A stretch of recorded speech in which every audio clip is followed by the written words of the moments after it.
আমি একবার শুনে নেব শুভেন্দু অধিকারী, বিরোধী দলনেতা শুভেন্দু অধিকারী এই মুহূর্তে লাইভে রয়েছেন, একবার শুনবো। সবচেয়ে বেশি অত্যাচার করেছেন পার্থ ভৌমিক, তাকে হারাতে যার নাম জাতীয় মানবাধিকার কমিশন হাইকোর্টে পর্যন্ত দিয়েছিল 19 জনের গুন্ডার তালিকায়, তাকে হারাতে আজকে প্রচুর মানুষ যোগ দিলেন। টিএমসি এবং সিপিএম থেকে মন্ডল এবং জেলা তাদের নাম অনুমোদন করেছে। তাই জেলা সভাপতি মনোজি, আমাদের মহিলা মোর্চার সভানেত্রী ফাল্গুনী বোন, কনভেনার বিকাশ দা এবং আমার কলিগ ইনচার্জ বিজয় ওঝা, আমাদের প্রধানমন্ত্রী নরেন্দ্র মোদীজি এবং বিজেপি মনোনীত প্রার্থী সিনিয়র লিডার আমাদের স্টেটের বহু পরীক্ষায় যিনি পাস করেছেন অর্জুন সিংহের উপস্থিতিতে আমরা 450 জন ইম্পর্টেন্ট লিডার, যার মধ্যে নৈহাটির সিকিমের ব্লক টিএমসি প্রেসিডেন্ট আছে রানা দাসগুপ্ত, আজকে জয়েন করে না। আমাদের বীজপুরে আরো অনেকে জয়েন করবেন, কিন্তু যেহেতু মন্ডল স্তরে আমরা আরেকটা প্রোগ্রাম করে লোকাল নেতাদেরকে কনফিডেন্সে নিয়ে আমরা কোথাও চাপিয়ে দিই না, সব জায়গায় শক্তি কেন্দ্র মন্ডল মোর্চা তাদের মতামত নিয়েই আমাদের এই কর্মসূচি।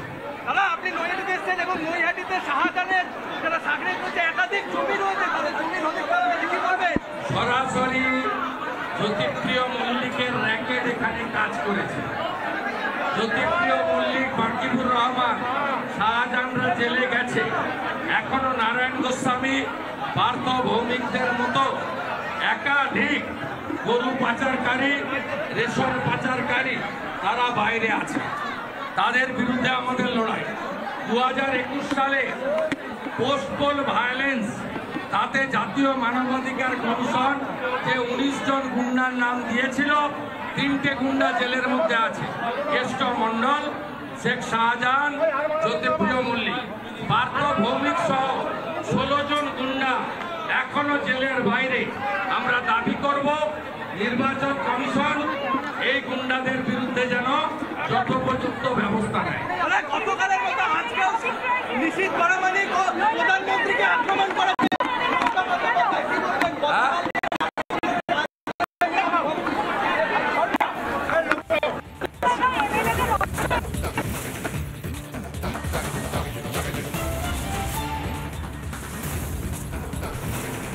শুভেন্দু অধিকারী, বিরোধী দলনেতা শুভেন্দু অধিকারী নৈহাটিতে নিজের বক্তব্য রাখছিলেন এবং অনেকগুলো বিষয় নিয়ে তিনি বলছিলেন, কিন্তু আরেকটা যে গুরুত্বপূর্ণ বিষয় একবার শুনে নেব সেইটা।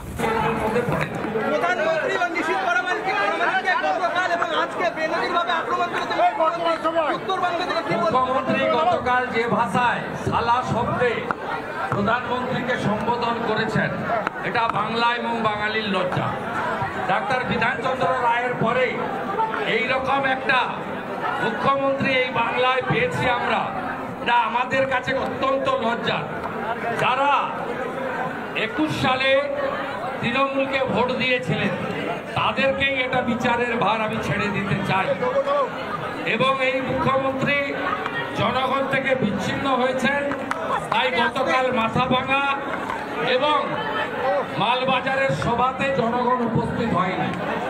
আজকেও মুখ্যমন্ত্রীর সব সভা ফ্লপ করেছে, তাই মানুষ থেকে প্রত্যাখ্যাত হয়ে এই কথাগুলো করছে।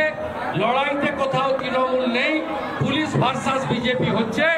পুলিশকেও সতর্কতা দিয়ে যাচ্ছি, এগুলো করে বেশি দিন চলবে না।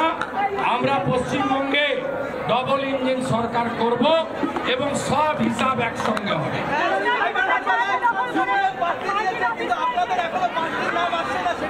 আপনাকে না ভাবলে